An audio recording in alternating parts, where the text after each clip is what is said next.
Ninth में English medium और Gujarati medium ने हमने चैप्टर नंबर 11 को देखा था। एक यात्रा यह भी है।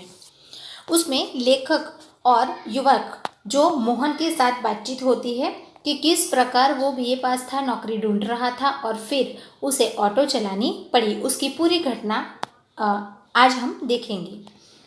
एक चुप्पी सी छा गई। हमें लगा कि इसके साथ कोई अवांछित घटना घटी है। अवांछित यानी कि भुला नहीं सकते, ऐसी कोई घटना घटी है। वो लेखक और उनकी पत्नी समझ जाते हैं। उसे छेड़ा नहीं, किंतु उसने फिर कहना शुरू किया। छेड़ा नहीं मतलब कि उसको पूछा नहीं कि आगे क्या हुआ था, कैसे हुआ था, लेकिन अनायास से ही वो अपनापन समझकर लेखक को और उनकी पत्नी को पूरी स्टोरी बताने लगा। मैं नौकरी की तलाश में इधर उधर भटक रहा था। एक दिन भटक कर लौट रहा था कि रास्ते में एक परिचित लड़की मिल गई। पहदबाज से गियाती हुई सी, मोहन मुझे बचा लो। यानी कि वो रात के समय में बाहर निकल गई थी, घबराई हुई थी और मोहन को पहचानती थी और शायद मोहन उस समय उसे मिल जाता है तो वो बताती है कि मोहन मुझे बचा लो। यानी कि उसके जीवन में कुछ ऐसी घटना घटी होगी, इसलिए शायद मोहन के पास हेल्प मांग रही थी। क्यों, क्या हुआ, मोहन ने पूछा। मेरे माँ बाप एक अधेड़ के हाथ मुझे बेच रहे हैं। अधेड़ मानी कि उससे ज़्यादा उम्र वाला लड़का जो उससे शादी नहीं कर रहे थे, लेकिन पैसे के बदले में उसे बेच रहे थे। मैं कुएं में गिरकर जान दे दूंगी, किंतु उस खुसट अधेड़ के साथ नहीं जाऊंगी। यानी कि जो लड़की थी वो हेल्प इसलिए मांग रही थी कि उसके जो माता पिता थे उसकी शादी किसी अधेड़ व्यक्ति के साथ करा रहे थे, लेकिन फिर भी वो वहाँ से जान बचाकर निकल गई और मोहन को बता देती है कि मैं कुएं में देकर जान दे दूंगी, यानी कि मर जाऊंगी, लेकिन उस व्यक्ति उसे पसंद नहीं है, उसके साथ में शादी नहीं करूंगी। तो मोहन उस समय क्या करता, उसके माता पिता को समझाने नहीं जा सकता था और यहाँ जो लड़की बेबस थी, घबराई हुई से थी, उसको बचाता कैसे। अगर उसकी हेल्प नहीं करता तो शायद वो कुएं में गिरकर अपनी जान भी दे सकती थी। इसलिए उनके बीच ये बातचीत होने के बाद थोड़ा युवक जो मोहन था घबरा गया। मैं बहुत असंजमस में पड़ गया, यानी कि सोच में पड़ गया कि मैं क्या करूं, कर भी क्या सकता हूं। मुझे लगा कि स्टेशन चलना चाहिए। वहां उसे ले गया और थानेदार से हकीकत बयान की, यानी कि पुलिस स्टेशन में लेकर जो थानेदार को पूरी हकीकत बताने लगा कि इस प्रकार की बात है, अब लड़की को मैं कहाँ लेकर जाऊं। वे कुछ देर तक सोचते रहे कि क्या किया जा सकता है, यानी कि सॉल्यूशन कुछ मिल रहा नहीं था। थानेदार साहब बोले, इसकी एफआईआर लिखकर इसके माँ बाप को हवालात में बंद कर देता, लेकिन फिलहाल चिंता यह है कि लड़की की आखिर इसके लिए क्या किया जाए, क्योंकि जो अगर माँ बाप हवालात में बंद कर हो जाते, जेल हो जाती, तो लड़की अकेली कहाँ जाती। एक छोटी सी चुप्पी के बाद वे एकाएक बोले, तुम्हारी शादी हो गई है। मैंने न में सर हिलाया, यानी कि थानेदार अच्छा था, उसने डायरेक्ट ऐसे पूछा कि तुम्हारी शादी हो गई है, तो मोहन ने ना बताया। तो बोले, तुम इससे शादी क्यों नहीं कर लेते, डायरेक्ट ऐसा ही बोल दिया। तो उस समय मैं तो इस आकस्मिक प्रस्ताव से चकरा गया। आकस्मिक प्रस्ताव यानी कि न बातचीत, कुछ नहीं, और थानेदार ने ऐसे ही बोल दिया कि इससे शादी कर लो। तो मोहन उस समय थोड़ा आश्चर्य में पड़ गया, किंतु कुछ पल बाद लगा कि इसमें बुराई क्या है। मैंने कहा, सर इससे तो पूछ लीजिए। यानी कि मोहन बोलता है कि अगर लड़की मुझसे शादी करना चाहती है तो मैं भी कर लूँगा। तो दोनों के बीच ऐसी बातचीत होती है और थानेदार भी उसके प्रस्ताव के अनुसार पूछ लेते हैं कि थानेदार ने उससे पूछा तो उसने स्वीकृति सूचक सिर हिला दिया, लेकिन प्रश्न भी था कि ऐसे तो आधी रात को वो शादी नहीं कर सकता था। लेकिन क्या मोहन बाबूजी, लेकिन यह कि भाभी अपनी बहन से मेरी शादी करवाना चाहती रही। बात तय हो चुकी थी। फिर यानी कि पहले से मोहन की शादी उनकी भाभी की बहन के साथ हो गई थी, तो वहाँ तय होने के बाद उस लड़की से शादी वो किस प्रकार कर सकता था। बाबूजी ने ऐसे पूछा और वो ये सोच में पड़ गया कि शायद मैं दोनों तरफ से ऐसे कैसे निर्णय ले सकता हूँ। बाबूजी, मैंने सोचा भाभी जी की बहन से तो कोई भी अच्छा आदमी शादी कर लेगा। उसके बाद उसके माइंड में ये विचार भी आता है कि उसकी बहन से तो कोई भी शादी कर लेगा, क्योंकि वो तो ऐसी कोई उलझन में पड़ी नहीं है, वहाँ कोई संकट नहीं है।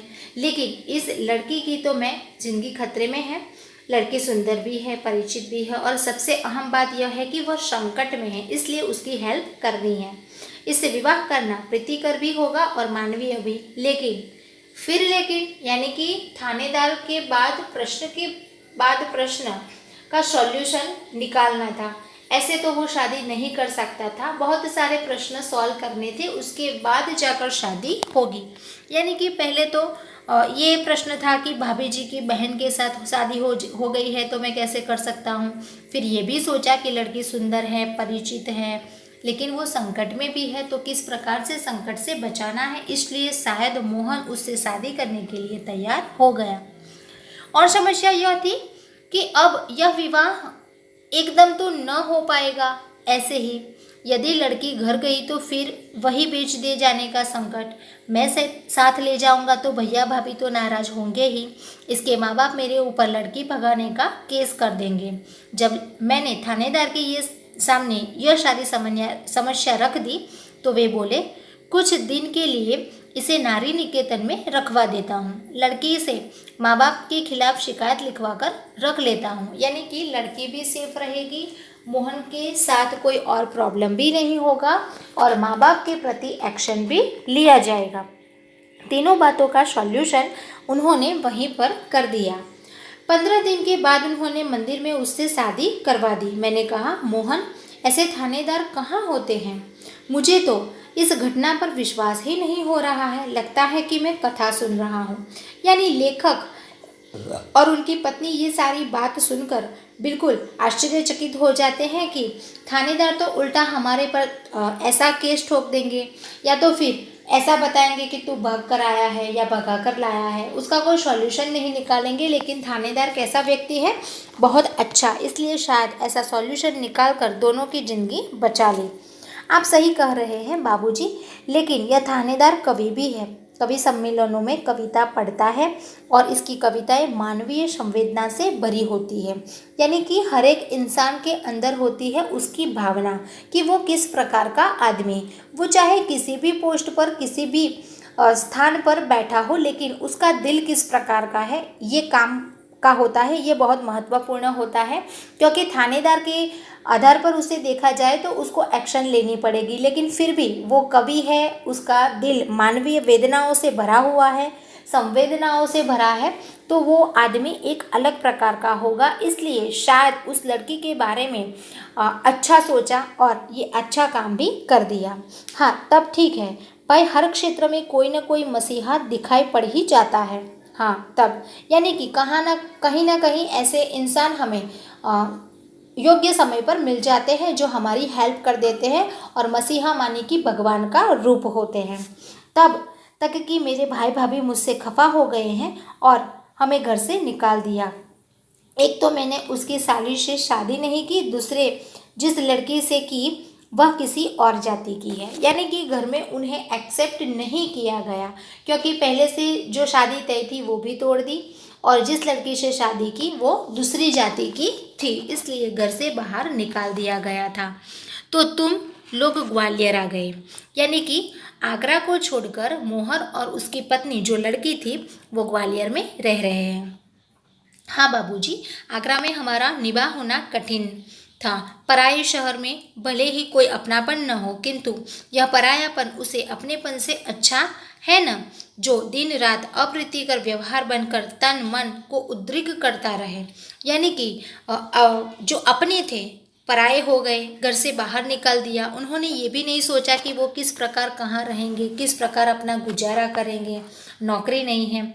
लेकिन फिर भी पराये शहर में आकर भी उन्हें अपनापन मिला, जो दिन रात अप्रीतिकर व्यवहार बनकर उनके मन में, यानी कि ये सोचते रहे कि इतने साल हम साथ में रहे, अपना संबंध था, माता पिता नहीं थे, लेकिन फिर भी अप्रीतिकर यानी कि हमारे साथ ऐसा व्यवहार किया और हमारा मन दिन रात यही सोचता रहता उनके सामने रहते, इससे अच्छा है कि हम उस शहर को छोड़कर नए शहर में भी आ जाएं और अपना जीवन नए तरीके से शुरू करें। हाँ, सही कह रहे हो। तो यहाँ कोई नौकरी तो रखी नहीं थी, बस ऑटो का दामन थाम लिया और उसी के सहारे चल रहा हूँ। यानी कि उस समय पैसे की ज़रूरत थी, बीए पास था, नौकरी तो ऐसे इजी मिल नहीं सकती थी, इसलिए उसने काम चलाऊ ऑटो चलाना शुरू किया और अपना घर चला रहा था। वास्तव में तुम बहुत बड़े हो मोहन। बड़े बड़े लोग तो नारी हित के बड़े बड़े लेक्चर देते हैं, लेख कविताएं लिखते रहते हैं, किंतु अपने व्यवहार में नहीं उतारते। लेकिन तुमने तो बहुत सहज भाव से एक लड़की को दुर्दशाग्रस्त होने से बचा लिया और अपने जीवन के साथ उसे सम्मानपूर्वक लगा लिया। यानी कि कई व्यक्ति ऐसे होते हैं जो नारी सम्मान की बातें करते हैं, लेकिन हकीकत में उनका सम्मान नहीं करते। लेकिन मोहन एक ऐसा लड़का है जो हकीकत में जो सोचता है वही उसके जीवन में उसने करके बताया और बहुत सारा सम्मान देकर अपनी पत्नी का दर्जा दिया और उसे दुर्दशाग्रस्त में से बचा लिया। शायद उस रात उससे शादी करने की बात न होती तो वो लड़की आज इस दुनिया में भी न होती। तो एक जान भी बचा ली और उसे सम्मान भी दिया।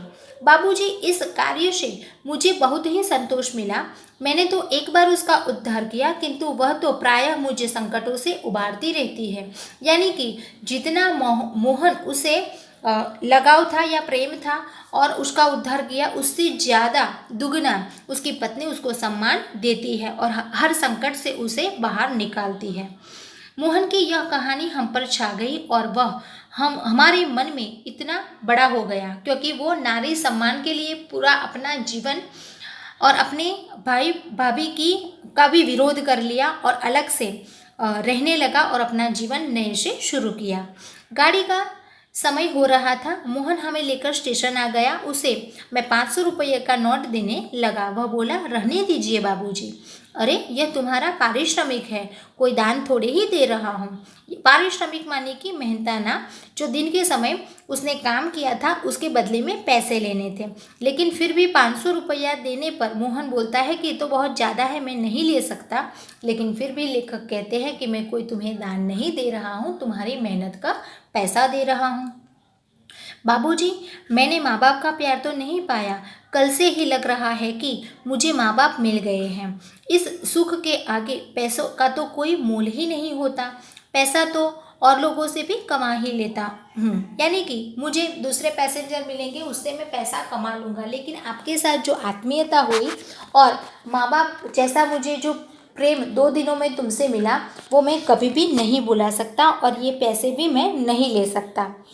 लेकिन लेखक ने कहा, बेटे मेरी भी तो सोचो, मैं बेटे का शोषण कैसे कर सकता हूँ। लेकिन यह तो बहुत है, इतना लूँगा तो आपका शोषण हो जाएगा। यह कहकर वह 500 का नोट लेकर 300 वापस करने लगा। यानी कि ये लेन देन चलती रही क्योंकि आत्मीयता के कारण और अच्छे व्यवहार के कारण। बोला, मुझे इतना पराया न कीजिए बाबूजी। हाँ, जब भी ग्वालियर आइएगा मुझे बुला लीजिए। मेरा फ़ोन नंबर तो आपके पास है ही ना। हाँ, लेकिन एक शर्त है। वह क्या बाबूजी? ये 500 रुपये चुपचाप तुम्हें लेने ही पड़ेंगे। यानी कि जब भी लेकर ग्वालियर आएंगे मोहन को याद करेंगे, बुलाएंगे, लेकिन ये पैसे लेने के बाद अगर वो नहीं लेगा तो शायद उसके दिल में ये भी खटकेगा कि पूरा 2 दिन मेरे पीछे घुमाया और उसने कुछ पैसा कमाया नहीं, क्योंकि मोहन को अभी पैसे की भी ज़रूरत है। इसलिए वो 500 के नोट नहीं लेना चाहता था, 200 रख के 300 वापस लेने लगा। उसने 300 रुपये अपनी जेब में रख लिए, जैसे कह रहा हो, यह कैसी शर्त आपने रख दी बाबूजी। कुछ क्षण बाद बोला, बाबूजी आपको फ़ोन नंबर तो मेरे फ़ोन पर ही आएगा ना, कभी कभी फ़ोन करता रहूँ क्या? यानी कि कभी कभी तुम्हारी याद आए तो मैं तुम्हें फ़ोन कर सकता हूँ, ऐसा उसने परमिशन भी मांग ली। हाँ हाँ भाई, शौक़ से, मुझे अच्छा लगेगा, लेकिन आपका नाम तो मैंने पूछा ही नहीं। मैं हूँ सत्यकेतु और पत्नी है कामना। यानी लेखक का नाम था सत्यकेतु और उनकी पत्नी का नाम था कामना। और जब हम रेलवे स्टेशन के अंदर जाने लगे तब वह आंखें में न जाने कितना अपनापन लिए हमें निहारता रहा, यानी कि दूर दूर तक हमें देखता रहा और सच्चे अर्थ में चाहे उसको माँ बाप मिल गए हैं, इतना स्नेह और प्रेम हमसे लेता रहा और हमें भी अपने पुत्र जैसा लगा। यानी कि पूरे चैप्टर में मोहन ने जो अपने जीवन की बलिदान दिया है एक लड़के की खातिर, अपने घर वालों को, संबंधियों को छोड़ा और उसको सम्मान दिया। ये नारी सम्मान की बात है। और नारी शक्ति भी कुछ भी कर सकती है, लड़ भी सकती है, लेकिन कई कई इंसान ऐसे होते हैं जो नारी सशक्तिकरण के बारे में बहुत सारा अच्छा व्याख्यान कर लेते हैं, लेकिन जरा से भी जो उसको इज्जत देनी पड़े तो वो शायद नहीं दे पाते हैं। तो हमें ये चैप्टर से ये संदेश मिलता है कि हमेशा नारियों का, महिलाओं का सम्मान करना चाहिए और अगर कोई हेल्प करनी पड़े तो हमें उसकी हेल्प भी करनी चाहिए। इस चैप्टर के आधार पर हमें एक ऐसे लिखना है, नारी सशक्तिकरण या तो नारी की शक्ति। वो आप अपनी ऐसे की नोटबुक में लिख लीजिए। Thank you.